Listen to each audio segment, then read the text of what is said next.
Trust me, you won't want to miss a single twist in this journey from heartbreak to triumph. The sound of champagne glasses clinking and fake laughter echoing through my own living room should have been my first warning. But there I was, standing in the doorway of what used to feel like home, watching my daughter Magnolia and her husband Kieran celebrate something that would change everything between us forever. The date was October 15th, 2023, and I had no idea I was about to lose my family and find myself in ways I never imagined possible. I'm Evangeline Hartwell, and at 67 years old, I thought I understood what family meant. I'd spent the last 15 years living in this beautiful colonial house in Westchester County, New York, ever since my husband passed and left me with more money than I knew what to do with. The house had 6 bedrooms, a wraparound porch, and enough space for the family gatherings I'd always dreamed of hosting. But dreams have a way of turning into nightmares when you least expect it. That Sunday afternoon started like any other. I was in my kitchen making my famous apple cinnamon cookies when I heard Magnolia's car pull into the driveway. She'd been coming over every weekend for months, always bringing Kieran, always staying for dinner, always asking subtle questions about my finances. I should have seen the pattern, but love makes you blind to the ugliest truths. Magnolia burst through the front door like she owned the place, her designer heels clicking on my hardwood floors.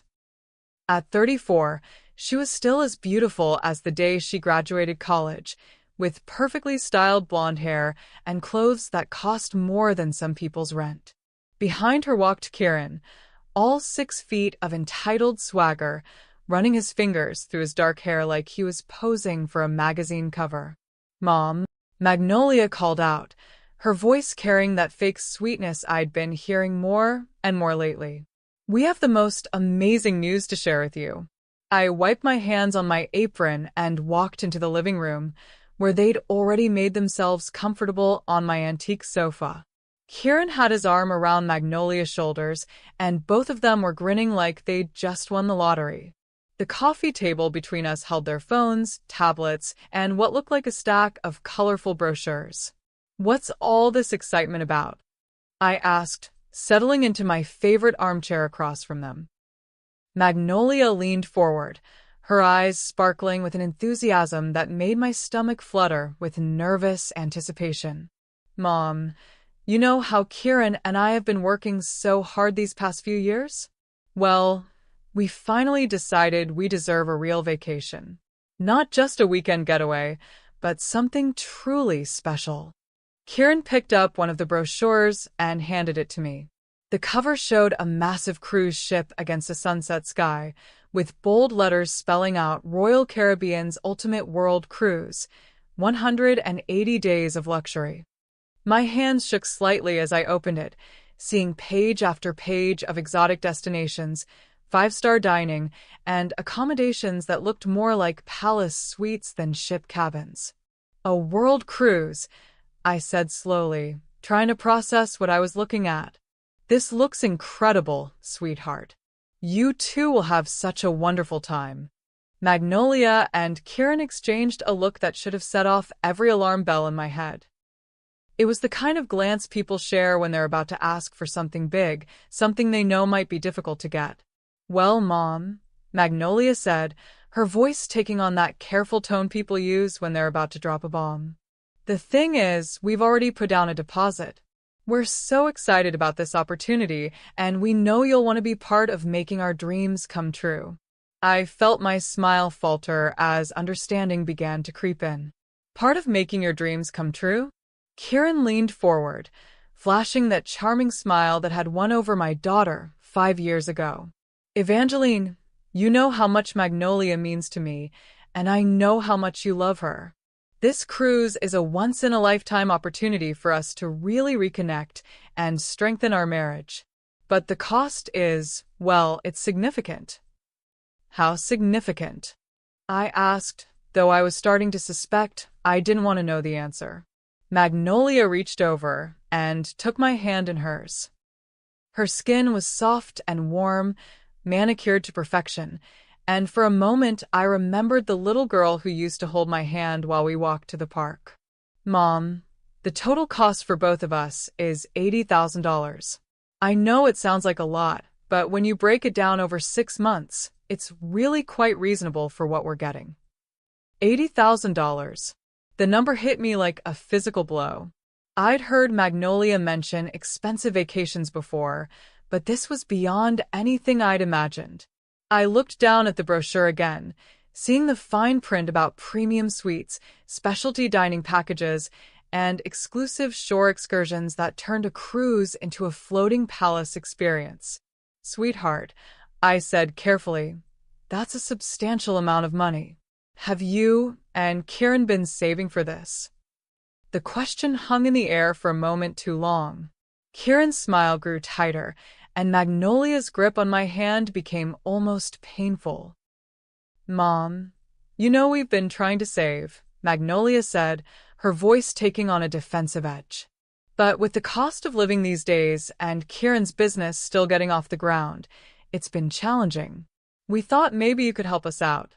You know, as an early inheritance kind of thing. Early inheritance. The phrase made my blood run cold. These were my children asking for help with the down payment on a house or assistance with medical bills. This was my daughter asking me to fund a luxury vacation that cost more than many people made in 2 years, and framing it like she was doing me a favor by letting me contribute to her happiness. Magnolia, I said slowly, I need you to understand something. Your father and I worked very hard for our money. We saved, we sacrificed, and we made careful decisions about how to spend what we earned. $80,000 isn't pocket change. It's a significant investment, and I need to think about whether funding a vacation is the best use of those resources. The change in the room was immediate and terrifying. Magnolia's face went from hopeful to hurt to angry in the span of about 3 seconds. She pulled her hand away from mine like I'd burned her. I can't believe you're being like this, she said, her voice rising. We're not asking you to go broke, Mom. We know you have more than enough money. You live in this huge house all by yourself. You drive a car that's probably worth more than most people's houses, and you never spend money on anything fun. Why can't you spend some of it on your own daughter's happiness? Kieran was nodding along, his expression shifting from charming to calculating. Evangeline, I have to agree with Magnolia here. You've been so generous with us over the years, and we really appreciate that. But this isn't just about a vacation. This is about investing in our relationship, in our future. And isn't that worth something to you? I felt like I was in some kind of alternate reality where asking for $80,000 for a cruise was considered reasonable, and refusing to pay for it made me the villain. I looked at my daughter, really looked at her, and saw a stranger wearing Magnolia's face. I'm not saying no, I said, trying to keep my voice calm and reasonable. I'm saying I need time to think about this. $80,000 is a lot of money, and I want to make sure I'm making the right decision for everyone involved. Magnolia stood up so fast that she knocked over her water glass, sending liquid spilling across my coffee table and onto the expensive Persian rug below. Time to think about it? Mom, we need to finalize the booking by tomorrow. This isn't some random vacation we decided on last week. We've been planning this for months. Then why is this the first I'm hearing about it? I asked, genuinely confused. Kieran's laugh was cold and sharp. Because we knew you'd react exactly like this. We knew you'd find some way to make our happiness about your money and your control. The accusation hit me like a slap. Kieran, that's not fair. I've never tried to control anyone with money. I've been generous with both of you because I love you and I want you to be happy. But asking me to fund an $80,000 vacation with 1 day's notice isn't reasonable, and you know it. Magnolia was pacing now, her designer heels clicking angrily on my hardwood floors. You know what, Mom? I'm tired of this. I'm tired of having to beg you for help with everything. I'm tired of feeling like I have to justify wanting nice things to someone who has more money than she could spend in 3 lifetimes. Magnolia, please calm down. Let's talk about this rationally. Rationally, she spun around to face me, her face flushed with anger. You want to talk rationally? Let's talk about how you've been living in this house that's way too big for one person while your daughter and son-in-law have been struggling to make ends meet. Let's talk about how you spend more on gardening services in a month than most people spend on groceries. I felt tears starting to burn behind my eyes. This wasn't the daughter I'd raised. This wasn't a sweet, thoughtful girl who used to help me bake cookies and tell me about her dreams. This was someone I barely recognized, someone who seemed to see me as nothing more than a source of funding for her lifestyle.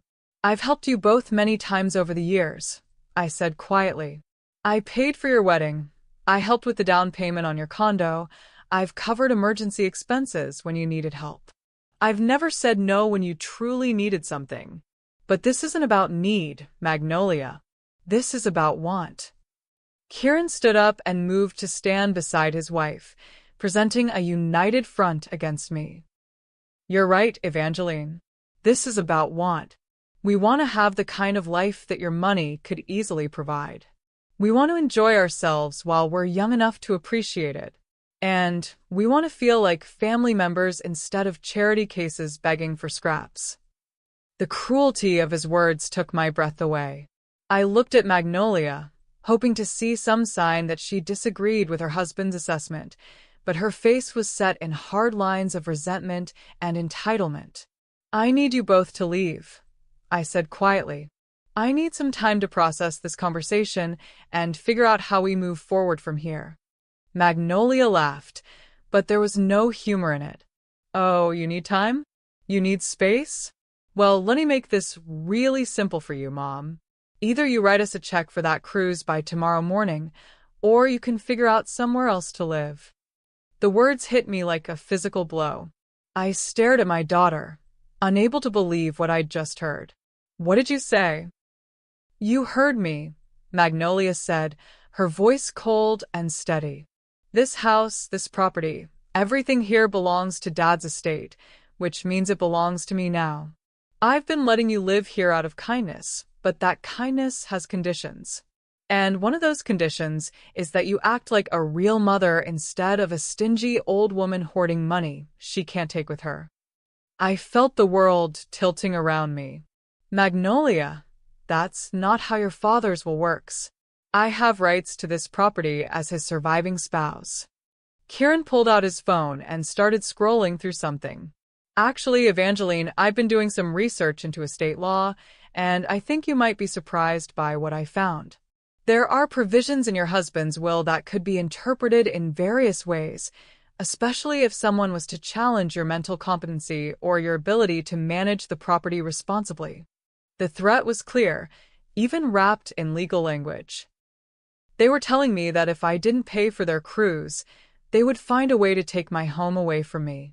The home where I'd lived with my husband for 15 years, where I'd raised my daughter, where every room held memories of the life we'd built together. I can't believe you're threatening me, I whispered. Magnolia moved closer to me, her face twisted with an anger I'd never seen before. I'm not threatening you, Mom. I'm giving you a choice. Be the mother I need you to be, or deal with the consequences of your selfishness. When I didn't respond immediately, when I just sat there trying to process the complete destruction of everything I thought I knew about my relationship with my daughter, Magnolia's anger exploded into something violent and terrifying. She grabbed my shoulders and shook me hard enough to make my teeth rattle. Do you hear me? You stubborn, selfish old woman. You will pay for our cruise, or you will find somewhere else to live. Those are your only options. The physical contact shocked me more than anything else that had happened. Magnolia had never laid a hand on me in anger, not even as a child. But here she was, shaking me like a rag doll while screaming about money and threatening to throw me out of my own home. I pulled away from her grip and stood up, my legs shaky, but my voice steady. Get out of my house. Both of you. Right now. Kieran laughed, and the sound was like nails on a chalkboard. Your house? Evangeline, I think you're confused about who owns what around here. But don't worry, we'll give you until tomorrow morning to come to your senses. After that, after that you might want to start looking at apartments. As they gathered their cruise brochures and headed toward the door, Kieran turned back to me with a smile that was pure poison. Oh, and Evangeline? In case you were wondering, you really are useless. A mother who won't support her own daughter's happiness? That's not a mother at all. That's just a sad old woman with money and no one who really loves her. The front door slammed behind them with enough force to rattle the windows, leaving me standing alone in my living room, surrounded by the evidence of my life being torn apart. The water from Magnolia's overturned glass was still spreading across my coffee table, seeping into papers and photographs that had been sitting there peacefully just an hour before. I sank back into my armchair and tried to make sense of what had just happened. In the span of one conversation, I'd lost my daughter, been threatened with homelessness, and discovered that the people I loved most in the world saw me as nothing more than a source of money. The worst part wasn't even the threats or the cruelty. The worst part was the sudden, crushing realization that this hadn't happened overnight. This resentment, this entitlement, this willingness to destroy our relationship over money had been building for months, maybe years, and I'd been too blind to see it. That night, I didn't sleep. I sat in my kitchen with a cup of tea growing cold in my hands, staring out at the garden my husband and I had planted together, wondering how everything had gone so wrong. By morning, I'd made a decision that would change all of our lives forever. I wasn't going to pay for the cruise, and I wasn't going to let them take my home. But I also wasn't going to stay and fight a battle that would only bring more ugliness and pain into my life. Instead, I was going to disappear, and in doing so, I was going to teach my daughter and her husband exactly what it felt like to lose someone they claimed to love. At exactly 7 a.m. on October 16th, 2023, I started packing. Not everything, just the essentials. Clothes, important documents, family photographs, and the small jewelry box that held my most precious mementos. Everything else, all the furniture and decorations and household items that made the house feel like home, I left exactly where it was. By 9 a.m., I was loading my car with 3 suitcases and a cooler full of food. I had no destination in mind, no plan beyond getting as far away from Westchester County as possible. I left a note on the kitchen counter, short and simple. You wanted me gone. Congratulations. Evangeline. I drove south with no particular destination, just needing distance between myself and the ruins of my family relationships.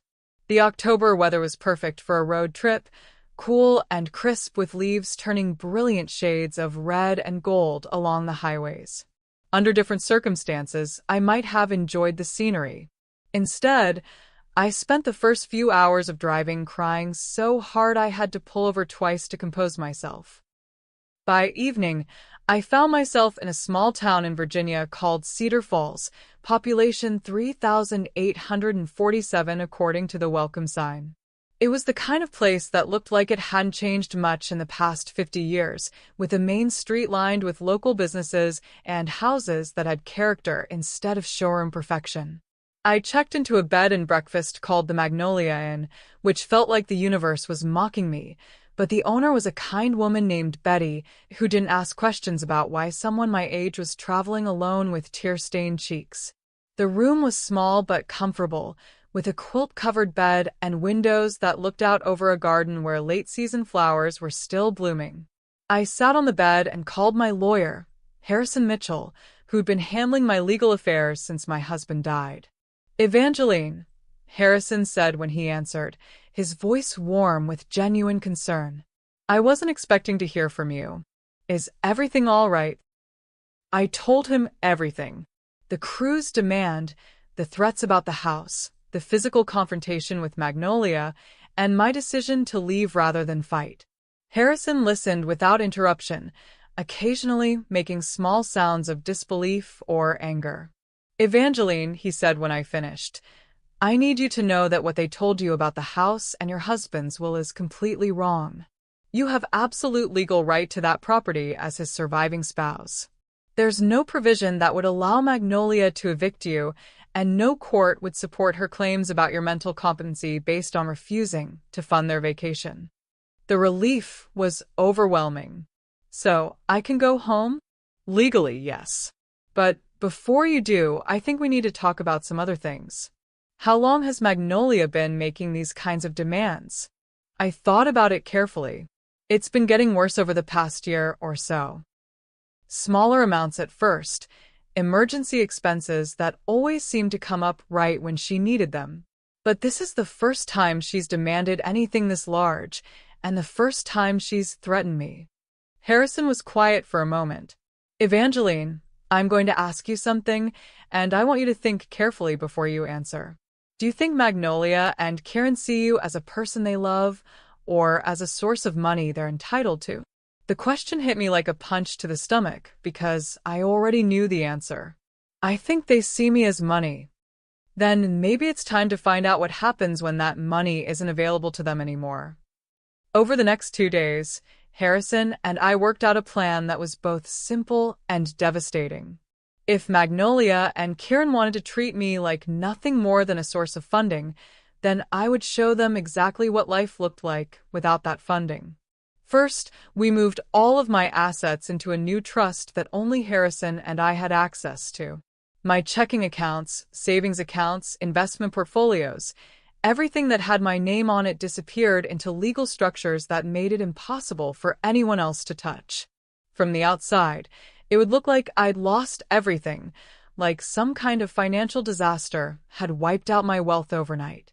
Second, we arranged for me to inherit a small cottage in Cedar Falls from a fictional relative. The property actually belonged to one of Harrison's clients who was looking for a long-term renter, but the paperwork made it look like I was now living on the charity of distant family members. To anyone checking, Evangeline Hartwell had gone from wealthy widow to impoverished dependent in a matter of days.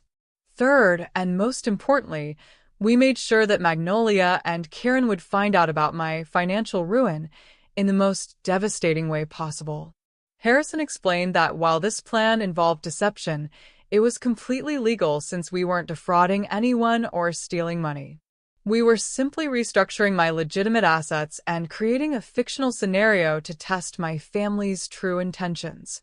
No crimes were being committed, and no one was being financially harmed except potentially those who were trying to manipulate me. On October 19th, 2023, 3 days after I'd left Westchester County, Harrison called Magnolia with news that would turn her world upside down. Miss Hartwell, he said, using his most professional attorney voice, I'm calling to inform you of some significant changes in your mother's financial situation. There's been what appears to be a substantial fraud involving her investment accounts, and I'm afraid she's lost most of her assets. I was sitting in Harrison's office listening to the call on speakerphone, and even I was impressed by how convincing he sounded. He explained that I'd apparently fallen victim to a sophisticated financial scam, that my accounts had been drained by criminals who'd gained access to my personal information, and that the authorities were investigating but held little hope of recovering the funds. How much? Magnolia asked, her voice small and scared. Preliminary estimates suggest she's lost approximately 90% of her liquid assets. The house will likely need to be sold to cover remaining debts, and even then, there may not be enough to satisfy all creditors. The silence on the other end of the phone stretched for so long that I thought the call had dropped. Finally, Magnolia spoke, and her voice was barely a whisper. What about the inheritance? What about everything Dad left? I'm afraid that's all part of what's been compromised. Miss Hartwell, I need to ask you something, and please be honest with me. Did your mother give you any substantial gifts or transfers of money in the days before this happened? No, Magnolia said quickly. Nothing like that. She refused to help us with something we needed, and we had an argument about it, but she didn't give us any money. Harrison made sympathetic noises. I see. Well, if the authorities determine that any transfers were made as part of this fraud scheme, those funds might need to be returned to help satisfy creditors. I'll keep you informed as the investigation progresses. After Harrison hung up, we sat in his office grinning at each other, like conspirators. Phase 1 of our plan was complete. Now we just had to wait and see how Magnolia and Kieran would react to the news that their golden goose had been cooked. We didn't have to wait long.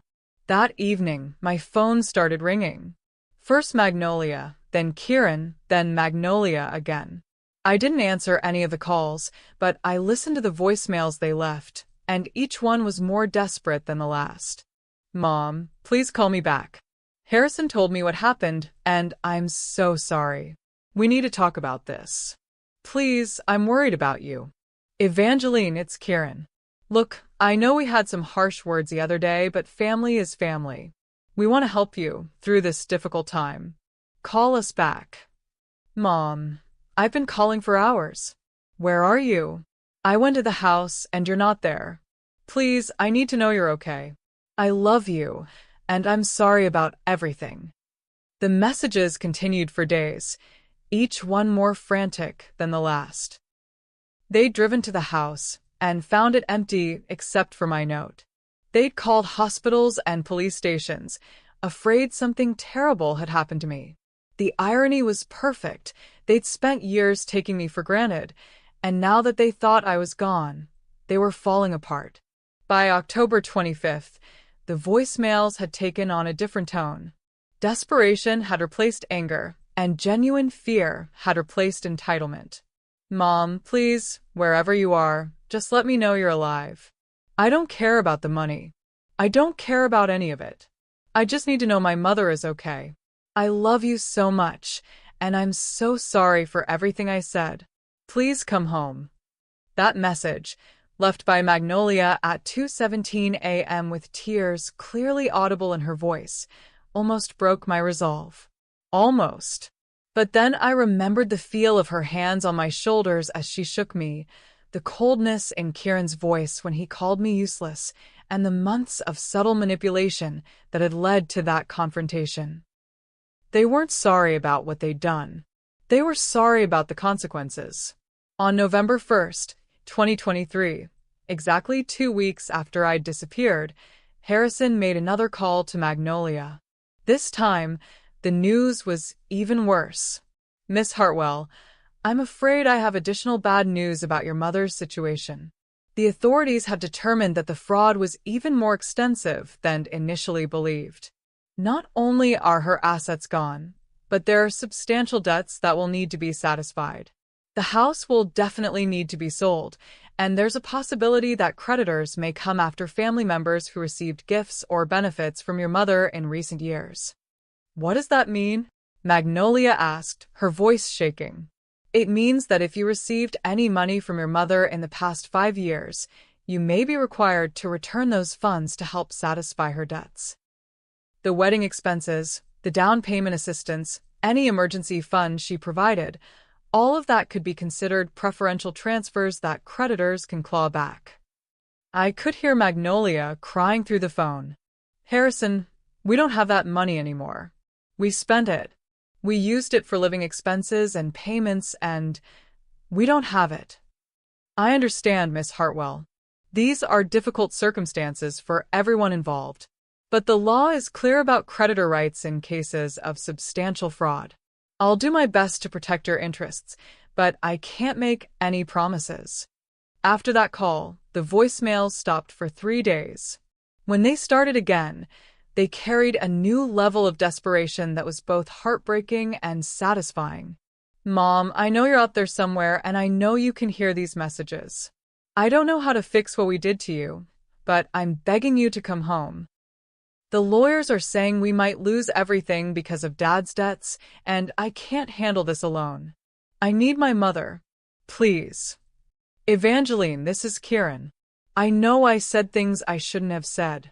I know I treated you in ways that were wrong and hurtful, I'm not asking for forgiveness because I don't deserve it. I'm just asking you to come home so we can figure out how to get through this together. Mom, it's been 3 weeks since anyone has seen you. I'm scared something terrible has happened. I'm scared you're hurt or sick or worse. Please just send me a text message or something. Just let me know you're alive. I'll do anything, pay anything, give up anything if you'll just come home. On November 15th, exactly 1 month after my disappearance, I decided it was time for phase 2 of my plan. I drove back to Westchester County, but instead of going to my house, I went to the local coffee shop where I knew Magnolia liked to work on her laptop. I wanted to see her before she saw me, to gauge exactly how much my absence had affected her. What I saw broke my heart and satisfied my need for justice in equal measure. Magnolia was sitting alone at a corner table, surrounded by legal documents and tissue boxes. She looked like she'd aged 5 years in the past month. Her perfect hair was pulled back in a messy ponytail. She wasn't wearing makeup, and her clothes looked like she'd slept in them. This wasn't the entitled princess who'd demanded $80,000 for a cruise. This was a broken woman who'd lost everything that mattered to her. I watched her for 10 minutes before approaching her table. When she looked up and saw me, her face went through every emotion possible in the span of about 3 seconds. Shock, relief, joy, fear, guilt, and desperate hope all flickered across her features before she settled on something that looked like complete surrender. "Mom," she whispered, like she wasn't sure I was real. "Hello, Magnolia." She stood up so fast that she knocked over her coffee cup, sending liquid splashing across her legal documents. But she didn't even notice. She just threw her arms around me and held on like I was the only thing keeping her from drowning. "I thought you were dead," she sobbed into my shoulder. "I thought something terrible had happened to you, and it was all my fault. I'm so sorry, Mom. I'm so sorry for everything." I let her hold me for a moment, feeling the genuine desperation in her embrace. This wasn't manipulation or performance. This was real grief and real regret from someone who'd learned exactly what it felt like to lose something precious. "We need to talk," I said quietly. We sat down at her table, and I looked at the papers scattered around her. Legal documents, debt calculations, property assessments, and what looked like bankruptcy paperwork. She'd clearly been trying to figure out how to deal with what she thought was my financial ruin. "Tell me what you've been doing for the past month," I said. Magnolia wiped her eyes with a soggy tissue. "Trying to find you. Trying to understand what happened with your money. Trying to figure out how to help you and how to keep us all from losing everything. And the cruise." She looked at me like I'd asked about something from another lifetime. "We canceled it. The deposit was non-refundable, but we canceled it the day Harrison called with the news about your finances." "Mom, I don't care about any cruise. I just want my mother back." "What about Kieran? How has he been handling all this?" Magnolia's face darkened. "Kieran left me last week." The words hit me like a physical blow, even though I'd expected something like this might happen. "He left you. He said he didn't sign up to be married to someone whose family was broke and in debt. He said he couldn't handle the stress of potentially being liable for returning money we don't have. He said he needed to protect his own financial future." Fresh tears started flowing down her cheeks. "He served me with divorce papers 3 days ago." I felt a mixture of satisfaction and genuine sadness. Satisfaction because Kieran had revealed his true character in exactly the way I'd hoped he would. Sadness because my daughter was genuinely heartbroken, and despite everything that had happened between us, I didn't want to see her in pain. "I'm sorry," I said, and I meant it. "No, you're not," Magnolia said with a bitter laugh. "You're probably glad he's gone. You never liked him anyway." "You're right. I didn't like him. But I didn't want to see you hurt." We sat in silence for a few minutes, both of us processing the complex emotions of our reunion. Finally, Magnolia spoke again, her voice small and broken. Mom, I need you to know that I understand what I did to you is terrible. I understand that I treated you like an ATM instead of a person. I understand that I threatened you and hurt you and said things that can never be taken back. I don't expect you to forgive me, but I need you to know that I'm sorry. What made you realize that? Losing you. The answer was immediate and honest. The minute Harrison told me about your financial problems, all I could think about was finding you and making sure you were okay. Not because of the money, but because you're my mom and I love you, and I couldn't handle the thought of you going through something terrible all alone. And when you couldn't find me, I fell apart. Completely. I couldn't eat, couldn't sleep, couldn't think about anything except how the last conversation we'd had was me screaming at you and threatening to throw you out of your own house. She was crying again, and her voice was shaking with genuine remorse. I kept thinking about how you must have felt, how scared and hurt you must have been, and I realized that I'd become someone I didn't recognize. Someone cruel and selfish and horrible. I reached across the table and took her hand in mine. Her skin was cold and her fingers were shaking, but she held on tight like she was afraid I might disappear again. Magnolia, I need to tell you something, and I need you to listen carefully. She nodded, her eyes wide and fearful. There was no fraud. There are no debts. I didn't lose my money to criminals. The confusion on her face was immediate and complete. What do you mean? I mean, I lied. Harrison and I created a fake story about financial fraud to see how you and Kieran would react when you thought my money was gone. The color drained from Magnolia's face as understanding dawned. You faked being broke? I wanted to find out if you loved me, or if you loved my money. I wanted to see what would happen when the money wasn't available anymore. And I got my answer. Magnolia pulled her hand away from mine and stared at me with a mixture of shock, hurt, and something that looked like anger. You put me through a month of hell to test me? You put me through years of increasing demands and manipulation, culminating in a threat to throw me out of my own home if I didn't pay for your luxury vacation. I put you through a month of facing reality. The accusation hung between us for a moment. Then Magnolia's expression shifted from anger to something deeper and more complex. You're right, she said quietly. I did those things. I became someone terrible, and I hurt you in ways that are unforgivable. But Mom, this past month, thinking I'd lost you forever, has been the worst time of my entire life. Not because of the money problems, but because I thought I'd never get the chance to tell you how sorry I am. I studied my daughter's face, looking for signs of manipulation or performance. But what I saw was genuine remorse, real grief, and a level of self-awareness that she'd never shown before. What happens now? She asked. That depends on you. Do you understand why I did what I did? Yes, she said without hesitation. You needed to know if I loved you, or if I was just using you. And I proved that I was using you. I proved that I'd become exactly the kind of person you raised me not to be. And what about Kieran leaving you when he thought the money was gone? Magnolia's laugh was bitter and painful. He proved that he never loved me at all.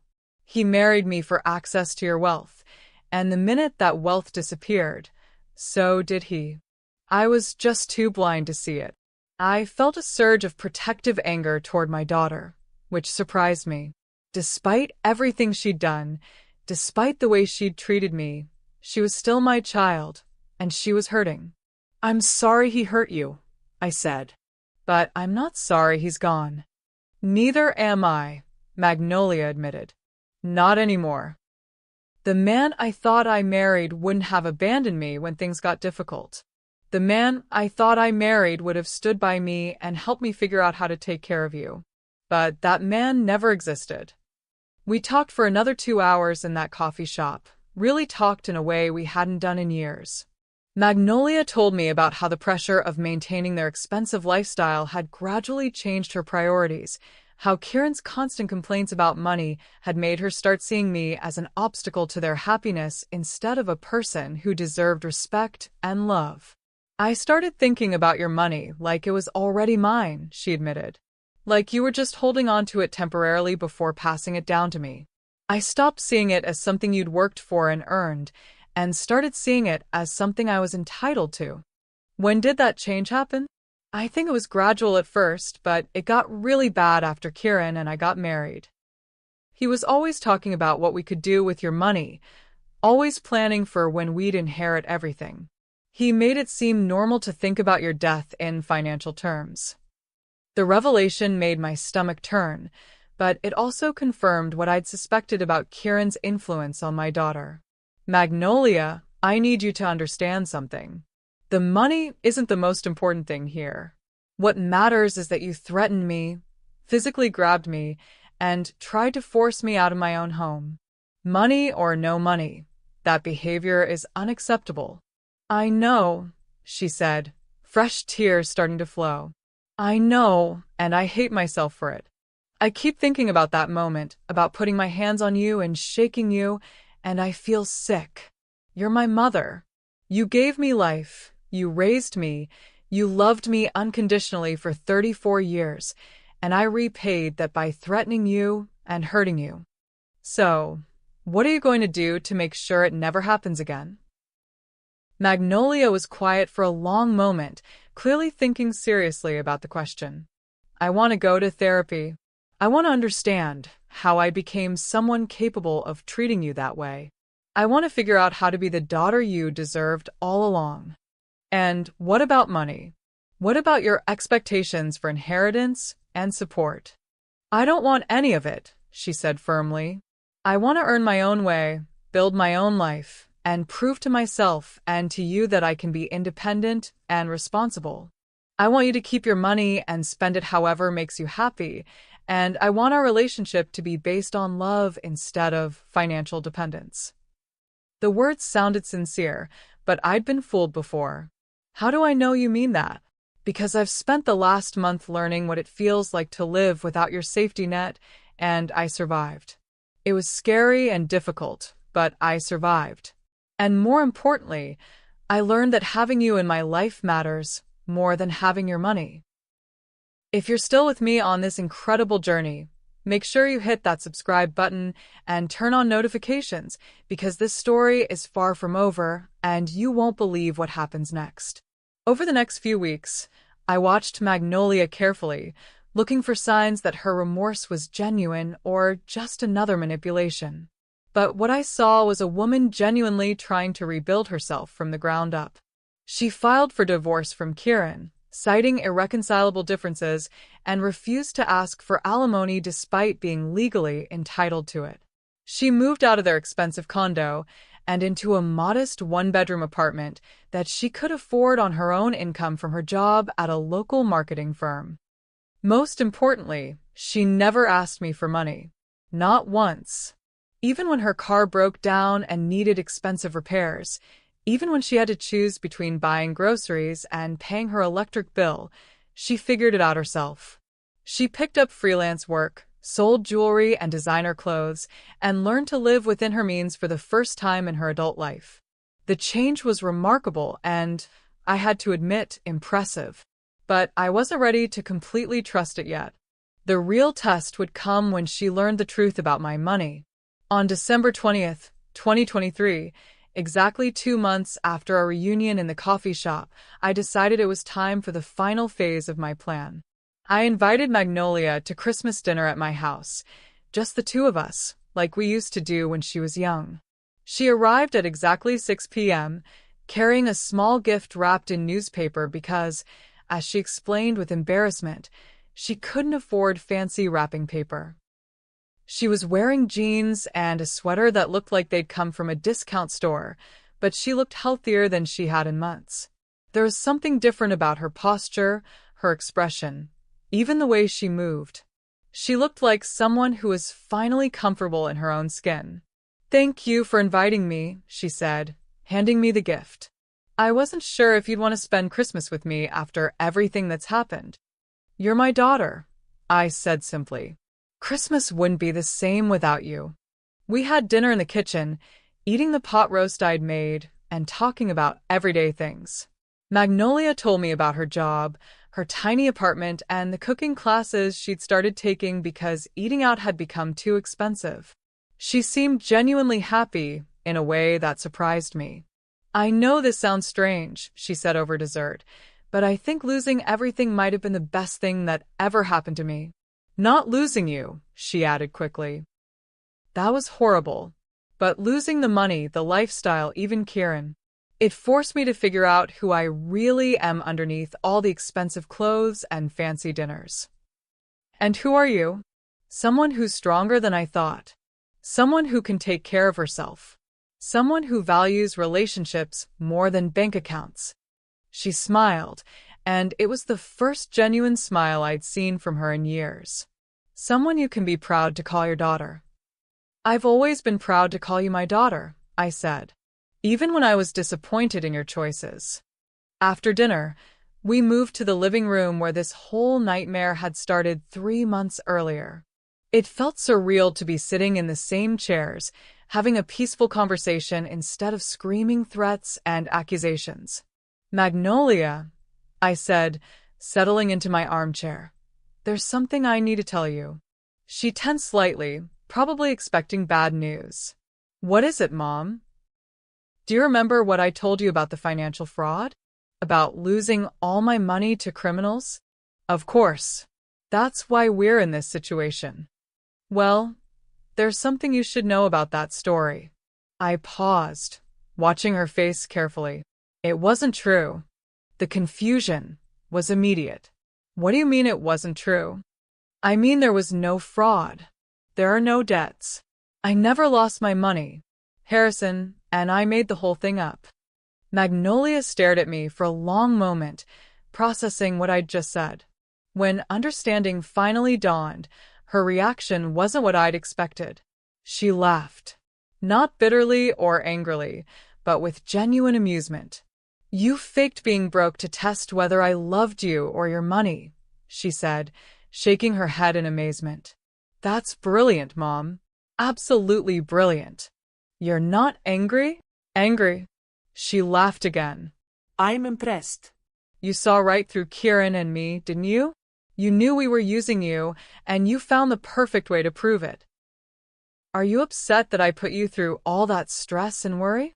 Magnolia was quiet for a moment, considering the question seriously. No, she said finally. I'm grateful. If you hadn't done that, I would have kept being the same selfish, entitled person I'd become. I would have kept taking you for granted and treating you like an ATM instead of my mother. That month, when I thought I'd lost you forever, was the wake-up call I needed. Even though it was based on a lie. Especially because it was based on a lie. You showed me exactly what my priorities were. When I thought you were broke and missing, all I cared about was finding you and making sure you were okay. The money didn't matter. The cruise didn't matter. Nothing mattered except getting my mother back. I felt tears starting to form in my eyes. This wasn't the reaction I'd expected, but it was exactly what I'd hoped for. What about Kieran leaving you when things got difficult? Kieran leaving me was the second best thing that happened, Magnolia said firmly. It showed me exactly what kind of man I'd married. Someone who only wanted me for what my family could provide. When that wasn't available anymore, he disappeared faster than snow in July. Do you miss him? I miss the person I thought he was. But that person never existed. The real Kieran was exactly what you saw from the beginning, a user who saw our family as a source of income instead of people to love and respect. We talked for another hour about the lessons she'd learned, the changes she'd made, and the person she was becoming. When she finally got up to leave, she hugged me tighter than she had since she was a little girl. Mom, she said, I need you to know something. Even if you really had lost all your money, even if we really were facing bankruptcy and debt, I would still want you in my life. You're worth more than any amount of money, And I'm sorry it took me so long to remember that. I love you too, sweetheart. There's one more thing, she said, pulling away to look at me seriously. I don't want your money. Not now, not ever. I want to build my own life, earn my own way, and have a relationship with you that's based on love instead of financial dependence. What if I want to help you sometimes? What if I want to buy you Christmas gifts or take you out to dinner? That's different. That's normal parent-child stuff. I'm talking about the big things, the lifestyle funding, the expectation that your money should pay for my wants instead of just my needs. She smiled. I like the person I'm becoming, and I don't want to go back to being someone who sees her mother as a bank account. 6 months later, in June of 2024, I was sitting in my garden reading when I heard a car pull into my driveway. I looked up to see Magnolia getting out of her modest used car, wearing work clothes and carrying what looked like a picnic basket. She called out as she walked across the lawn, "I brought lunch, and I have some news to share." We spread a blanket under my favorite oak tree and unpacked the sandwiches and lemonade she'd brought. Magnolia was practically glowing with excitement about something. "Okay, what's the news?" I asked. "I got a promotion," she said, grinning from ear to ear. "They made me account manager, and it comes with a 20% raise. I'll actually be able to afford my own health insurance and maybe even start saving for a vacation." "That's wonderful, sweetheart. I'm so proud of you." "And there's something else," she said, her cheeks turning pink. "I've been seeing someone." "Oh, tell me about him." "His name is Marcus Chen, and he's a teacher at the elementary school near my office. I met him at a coffee shop where he was grading papers, and we started talking. He's kind and funny and smart, and he has no idea that you have money. None at all." "Nope. As far as he knows, you're a retired widow living on Social Security and a small pension, which, by the way, is how I prefer it. I don't want anyone in my life who might be interested in me for the wrong reasons." I smiled, remembering how different this conversation was from the ones I'd had with her about Kieran. "How long have you been seeing him?" 3 months. I wanted to make sure it was serious before I introduced him to you. "But, Mom, I think you're going to love him. He reminds me of Dad in some ways.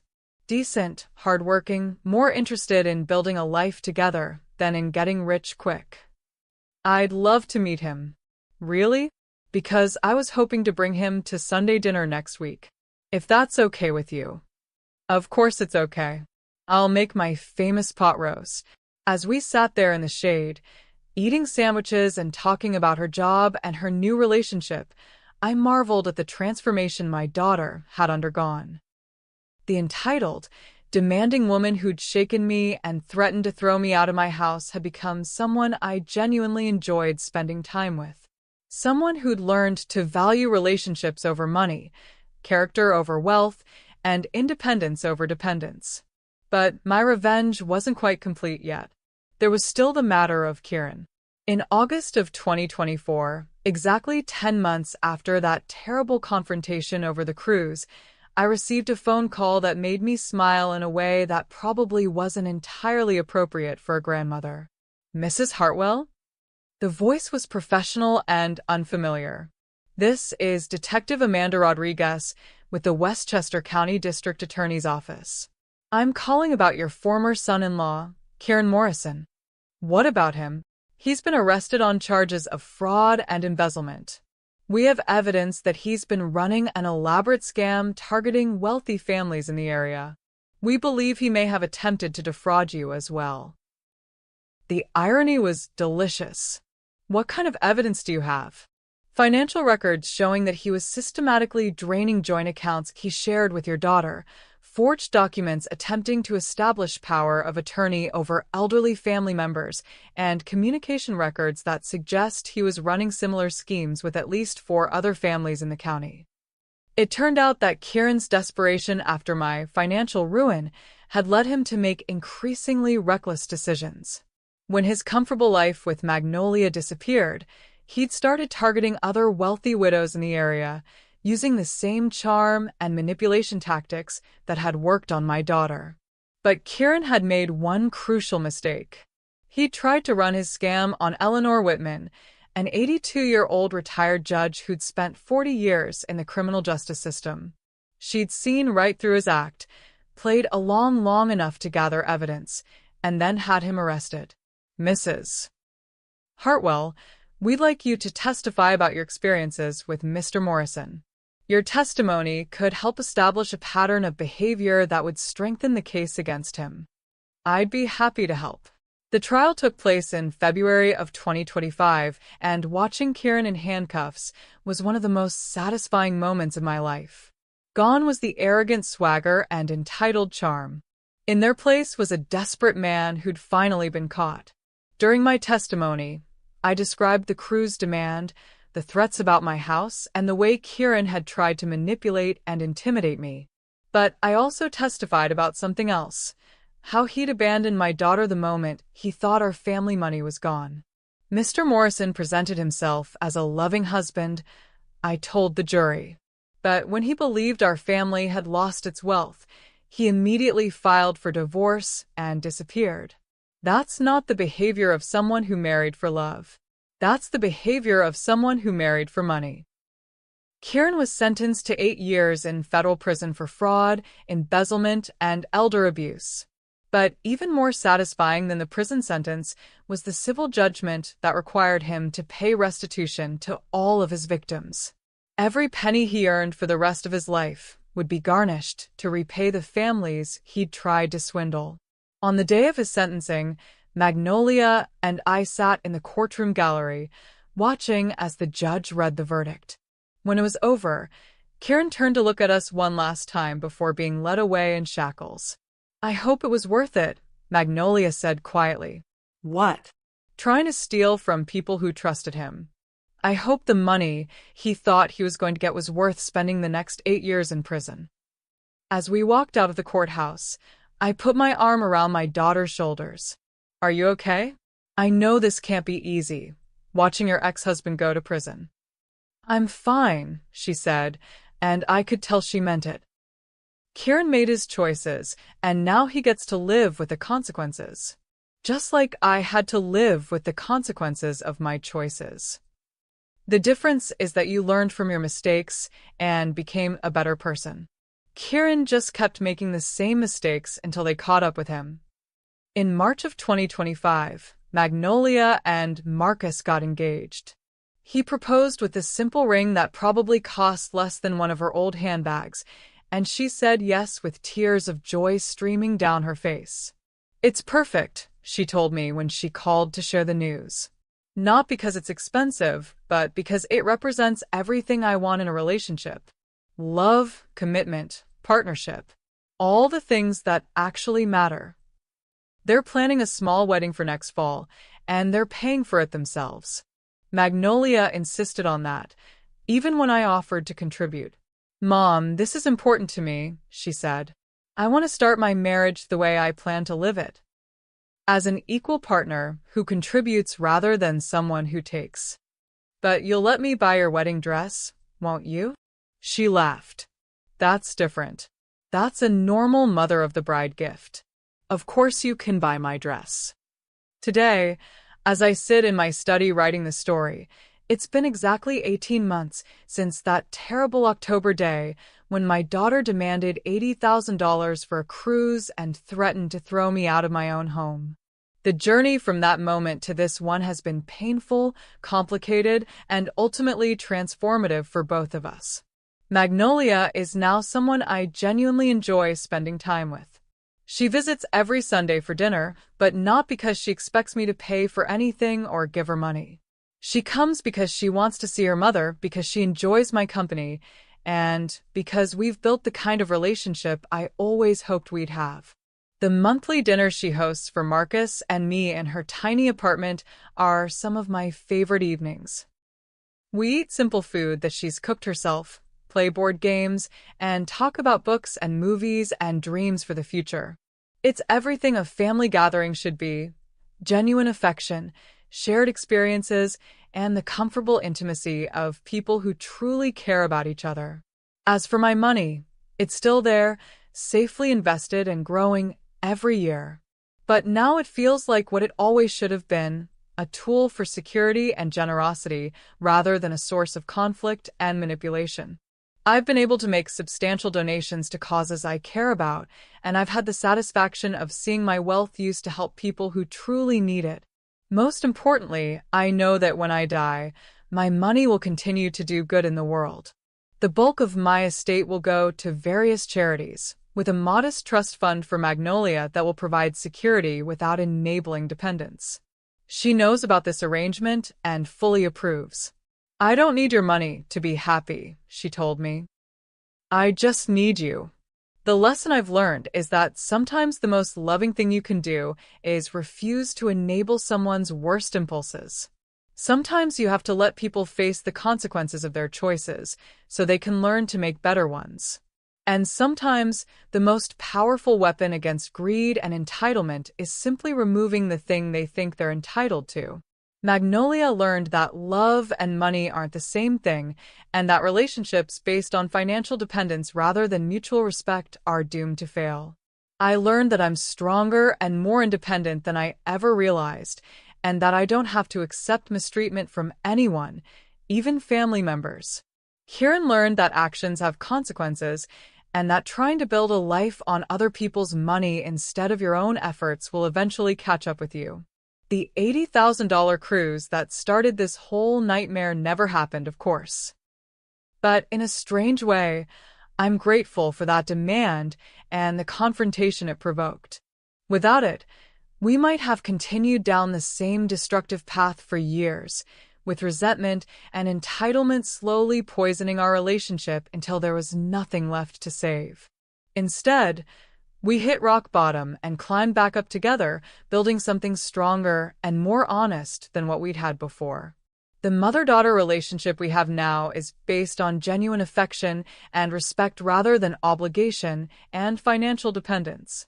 To anyone listening who's dealing with family members who see you as an ATM rather than a person, remember this: you have the right to say no. You have the right to set boundaries. You have the right to expect respect and gratitude rather than demands and threats.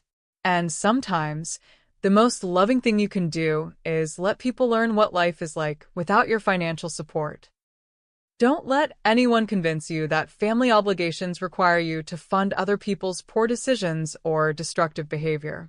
Real family members will love you whether you give them money or not. Anyone who only values you for what you can provide isn't really family at all. Stand up for yourself. Set boundaries.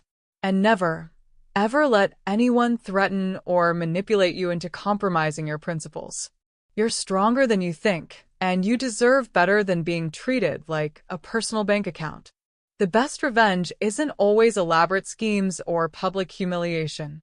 Sometimes the best revenge is simply living well, setting boundaries, and refusing to let other people's bad behavior define your happiness. Thank you for joining me on this incredible journey from betrayal to triumph. If this story touched your heart or opened your eyes to something important, please hit that subscribe button and ring the notification bell to join our community of people who refuse to be victims. Share this story with anyone who needs to hear that it's possible to rebuild broken relationships, but only when everyone involved is willing to do the work. Remember, love without boundaries isn't really love at all. It's enabling. And sometimes the most powerful thing you can do is simply say no and mean it. Until next time, this is Real Life Stories, where every ending is really just a new beginning. She moved out of their expensive condo and into a modest apartment that she could afford on her own income. She started seeing a therapist twice a week to work through what she called my entitlement issues and the way I lost myself in someone else's greed. Most importantly, she stopped asking me for money. Not just large amounts, but everything. When her car needed repairs, she figured out how to pay for them herself. When she couldn't afford to go out to expensive restaurants, she learned to cook at home. When she needed new clothes, she shopped at discount stores instead of designer boutiques. The change was remarkable and, I had to admit, impressive. But I wasn't ready to completely trust it yet. On December 15th, 2023, exactly 2 months after my disappearance, I decided it was time for the final test.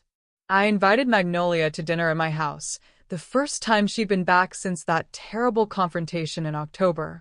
She arrived at exactly 6 p.m., carrying a bouquet of flowers from the grocery store and wearing jeans and a sweater that looked like they'd come from Target. The contrast with her previous designer wardrobe was striking, but she looked more like the daughter I remembered from her college years. "Thank you for inviting me," she said, handing me the flowers. "I wasn't sure if you'd ever want me in this house again." "Neither was I admitted. "But I think we both need to try." We had dinner in the kitchen instead of the formal dining room, eating homemade pot roast and talking about everyday things. Magnolia told me about her new job working as a receptionist at a veterinary clinic, a position that paid a fraction of what Kieran had been making but gave her a sense of purpose and independence she'd never experienced before. "I love it," she said, her eyes lighting up in a way I hadn't seen in years. "I get to help people take care of their pets, and at the end of the day, I feel like I've actually accomplished something meaningful." "That's wonderful, sweetheart." "The pay isn't great," she continued, "but it's enough to cover my rent and expenses if I'm careful. And being careful feels good, if that makes sense. Like I'm finally learning skills I should have developed years ago." After dinner, we moved to the living room where this whole nightmare had started 2 months earlier. I had something important to discuss with her, something that would test whether her transformation was real or just another performance. "Magnolia," I said, settling into the same armchair where I'd refused to fund her cruise, "I need to tell you about some changes I've made." She tensed slightly, probably expecting bad news. "What kind of changes?" "I've rewritten my will." The color drained from her face, but she didn't speak. She just waited for me to continue. "The old will left everything to you, with the understanding that you'd use the money responsibly and carry on the family legacy. But after what happened between us, I realized that leaving you a large inheritance might not be the best thing for either of us." Magnolia nodded slowly. "I understand. After the way I behaved, I don't deserve to inherit anything." "It's not about deserving," I said. "It's about what would actually make you happy and help you continue growing into the person you're becoming." "What did you decide?" I pulled out a folder containing copies of my new estate planning documents. "I've set up a trust that will provide you with a modest monthly income for the rest of your life. Enough to cover basic living expenses, but not enough to live extravagantly. The bulk of my estate will go to various charities, including animal welfare organizations, since you seem to enjoy working with pets." Magnolia was quiet for a long moment, reading through the documents with careful attention. When she finished, she looked up at me with tears in her eyes. "Mom, this is perfect. You're not disappointed about the money going to charity instead of to you?" "No," she said firmly. "This is exactly what I would have asked for if I'd been brave enough to ask. The monthly income means I'll never have to worry about becoming homeless or starving, but it's not enough to make me lazy or entitled. I'll still need to work, still need to build my own life, but I'll have security. It's the perfect balance." The relief I felt was enormous. This was the final test, and Magnolia had passed with flying colors.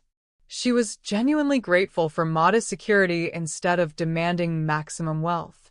She understood that the bulk of the money going to charity was actually a better use of resources than funding her lifestyle. "There's one more thing," I said. "I've also set aside money for you to continue therapy for as long as you want it and for any education or training you might want to pursue. If you decide you want to become a veterinary technician or go back to school for anything else, that will be covered." Magnolia started crying again, but these were tears of gratitude rather than grief. "You're still taking care of me, even after everything I did to you. You're my daughter. I'll always want to take care of you. But now I'm doing it in a way that helps you grow instead of enabling you to stagnate. We spent the rest of the evening talking about her plans for the future, her therapy progress, and slowly beginning to rebuild the trust that had been shattered by greed and manipulation. It wasn't easy, and it wouldn't happen overnight, but for the first time in months, I felt hopeful about our relationship. But my revenge wasn't complete yet. There was still the matter of Kieran. On January 20th, 2024, exactly 3 months after I disappeared, I received a phone call that made me smile in a way that probably wasn't entirely appropriate for a 67-year-old grandmother. Mrs. Hartwell? The voice on the phone was professional and polite. This is Detective Marcus Sullivan with the Westchester County District Attorney's Office. I'm calling about your son-in-law, Kieran Morrison.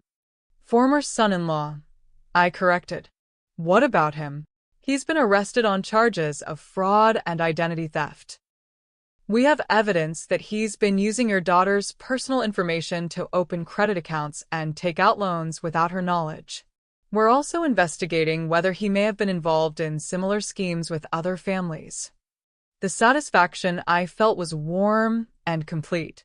Kieran's true nature was finally being exposed in a way that would have legal consequences. What kind of evidence do you have? I asked. Credit applications with forged signatures, loan documents that your daughter never signed, and financial records showing that he diverted funds from accounts that he opened in her name. We believe he may have been planning to disappear with the money before your daughter's financial situation changed. In other words, Kieran had been setting up his own escape plan, using Magnolia's credit and identity to fund his exit strategy. The only reason he'd been caught was because the divorce proceedings had required a careful examination of their financial records, and Magnolia's lawyer had discovered accounts and debts she'd never known existed. Will you need me to testify? Possibly. We're also investigating whether he may have attempted to defraud elderly individuals in other families he's been involved with. Your experience with his behavior could be relevant to establishing a pattern. I thought about Kieran's smooth manipulation, his practiced charm, and his immediate willingness to abandon Magnolia when he thought the money was gone. Detective Sullivan, I think you'll find that Kieran Morrison is exactly the kind of predator who targets families with elderly members and significant assets. Over the next few months, the investigation into Kieran's activities expanded far beyond what anyone had expected. It turned out that he'd been running variations of the same scam for years, targeting women from wealthy families, marrying them for access to money and resources, and then systematically draining whatever assets he could access before moving on to the next victim. Magnolia had been his longest relationship, probably because my money had been substantial enough to keep him interested for 5 years. But investigators found evidence of at least 3 previous relationships, where he'd followed similar patterns, leaving behind women with destroyed credit and empty bank accounts. The most satisfying part was learning that his arrest had made local news, with headlines like "Local Man Charged in Multifamily Fraud Scheme" and "Marriage Scammer Targets Wealthy Families." His photo was plastered across newspapers and websites, ensuring that any future potential victims would be able to recognize him immediately. Kieran was eventually sentenced to 7 years in federal prison for fraud, identity theft, and conspiracy charges. But even more importantly, the civil lawsuits filed by his various victims meant that he'd be paying restitution for the rest of his life. Any money he ever earned would be garnished to repay the families he'd victimized. In June of 2024, 8 months after that terrible confrontation over a cruise, Magnolia and I were sitting in my garden, drinking lemonade and watching the roses bloom.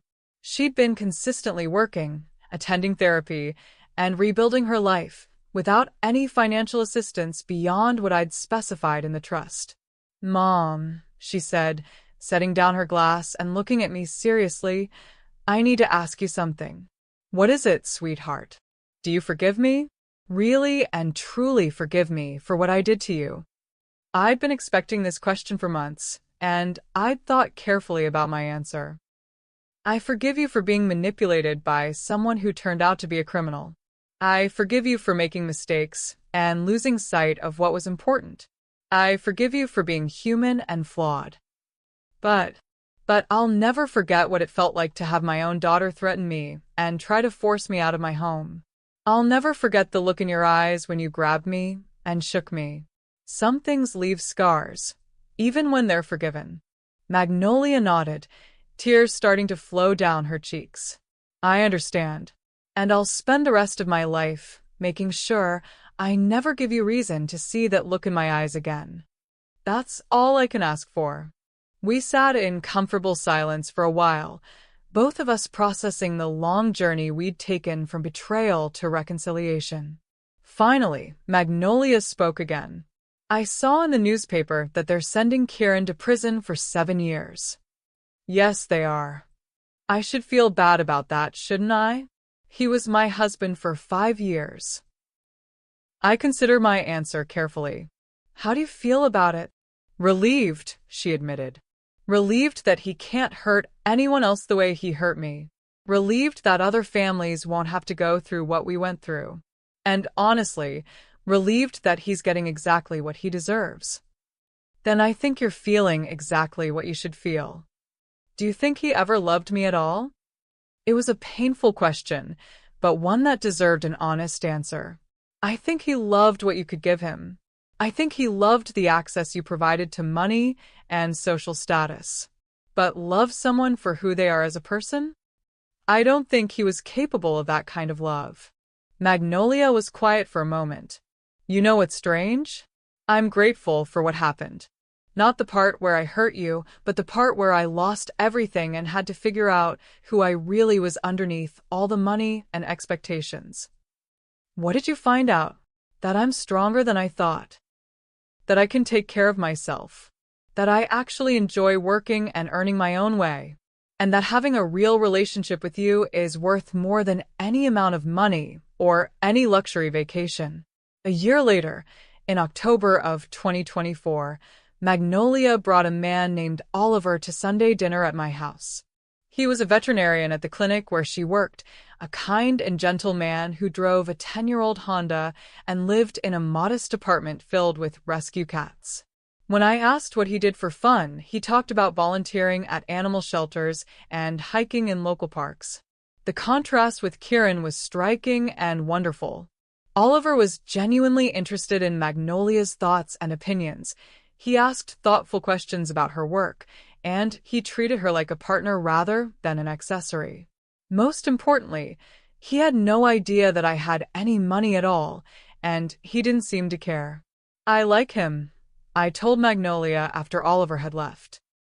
I like him too, she said with a smile that reminded me of the girl she'd been before money and manipulation had changed her. He makes me feel like the person I always wanted to be.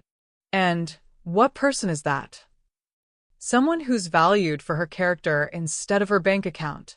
Someone who contributes to the world instead of just taking from it. Someone you can be proud to call your daughter. I've always been proud to call you my daughter, I said. Even when I was disappointed in your choices, I never stopped loving you or believing you could do better. I know that now. It just took me a long time to believe I deserved that kind of love. Today, as I sit in my garden writing the story, it's been exactly 2 years since that terrible October day when my daughter demanded $80,000 for a cruise and threatened to throw me out of my own home. The journey from that moment to this one has been painful, complicated, and ultimately transformative for both of us. Magnolia is now engaged to Oliver, and they're planning a small, simple wedding that they're paying for themselves. She's been promoted to office manager at the veterinary clinic, and she's talking about going back to school to become a veterinary technician. Most importantly, she's become someone I genuinely enjoy spending time with, someone whose company I seek out because I like who she is, not just because she's my daughter. The monthly trust payments I set up for her have given her security without spoiling her. She uses the money to cover basic living expenses, which allows her to save most of her salary for goals like her education and her wedding. She's learned to budget, to prioritize, and to find satisfaction in earning her own way. As for Kieran, he's serving his time in federal prison, and according to the legal updates I receive, he'll be paying restitution to his victims for the rest of his life. The woman he married had wealthy parents, and he'd apparently been planning to run the same scam on them that he'd tried with me. But his arrest put an end to those plans, and his new wife divorced him within weeks of learning about his criminal history. The most satisfying part of my revenge wasn't seeing him go to prison, though that was certainly gratifying. The most satisfying part was watching him reveal his true character in exactly the way I'd predicted he would. When he thought the money was gone, he abandoned my daughter without a second thought, proving that everything I'd suspected about him was true. But the real victory wasn't about Kieran at all. The real victory was getting my daughter back, getting the chance to watch her grow into the person she was always capable of being. The money and the manipulation and the threats had all been symptoms of a deeper problem, and solving that problem required both of us to change. I had to learn to set boundaries and stand up for myself, even when it meant hurting someone I loved. Magnolia had to learn that love and money weren't the same thing, and that relationships based on financial dependency rather than mutual respect were doomed to fail. The $80,000 cruise that started this whole nightmare never happened, of course. But in a strange way, I'm grateful for that demand and the confrontation it provoked. Without it, we might have continued down the same destructive path for years, with resentment and entitlement slowly poisoning our relationship until there was nothing left to save. Instead, we hit rock bottom and climbed back up together, building something stronger and more honest than what we'd had before. The mother-daughter relationship we have now is based on genuine affection and respect rather than obligation and financial dependence. We choose to spend time together because we enjoy each other's company, not because family duty requires it. I've also learned something important about myself over the past 2 years. I'm stronger and more independent than I ever realized. When I thought I might lose my home and my family, I didn't collapse or beg or compromise my principles. I fought back intelligently and strategically, and I won. That's not something I would have believed about myself before this experience, but it's something I'll carry with me for the rest of my life. The money that caused so much trouble is still there, of course, safely invested and growing every year. But now it feels like what it always should have been, a tool for security and generosity, rather than a source of conflict and manipulation. I've been able to make substantial donations to causes I care about, and I've had the satisfaction of seeing my wealth used to help people and animals who truly need it. Most importantly, I know that when I die, my money will continue to do good in the world rather than enabling someone's worst impulses. The charities that will inherit the bulk of my estate are already using my donations to save lives, protect environments, and help families in crisis. That feels like a much better legacy than funding luxury cruises and designer wardrobes. If someone had told me 2 years ago that the worst day of my life would also be the beginning of the best chapter of my relationship with my daughter, I would never have believed them. But life has a way of surprising you, and sometimes the most painful experiences lead to the most meaningful growth. The lesson I've learned is that love without boundaries isn't really love at all. It's enabling. And enabling someone you care about to make destructive choices isn't kindness. It's cruelty disguised as generosity. Sometimes the most loving thing you can do is refuse to participate in someone else's bad behavior, even when that refusal causes short-term pain. Magnolia learned that money without character is worthless, and that relationships based on what someone can provide rather than who they are as a person will always end in heartbreak. She learned that true security comes from knowing you can take care of yourself, not from having access to someone else's resources. Together, we learned that families can survive terrible betrayals and come out stronger on the other side, but only if everyone involved is willing to do the hard work of changing themselves rather than just expecting others to change. As I finish writing this story, I can hear Magnolia and Oliver in the kitchen, preparing dinner, and laughing about something that happened at work. The sound fills me with a contentment I haven't felt in years. This is what family should sound like: genuine affection, shared experiences, and the comfortable intimacy of people who truly enjoy each other's company. The cruise that Kieran and Magnolia demanded money for was supposed to last 180 days and take them around the world. Instead, it took them exactly nowhere, but it took us on a journey that was far more valuable than any vacation could have been. We traveled from entitlement to gratitude, from manipulation to honesty, from broken trust to rebuilt love. And the best part? This journey didn't cost me $80,000. It cost me 1 month of heartache and worry, but it gave me back my daughter and taught me lessons about strength and boundaries that will serve me for the rest of my life.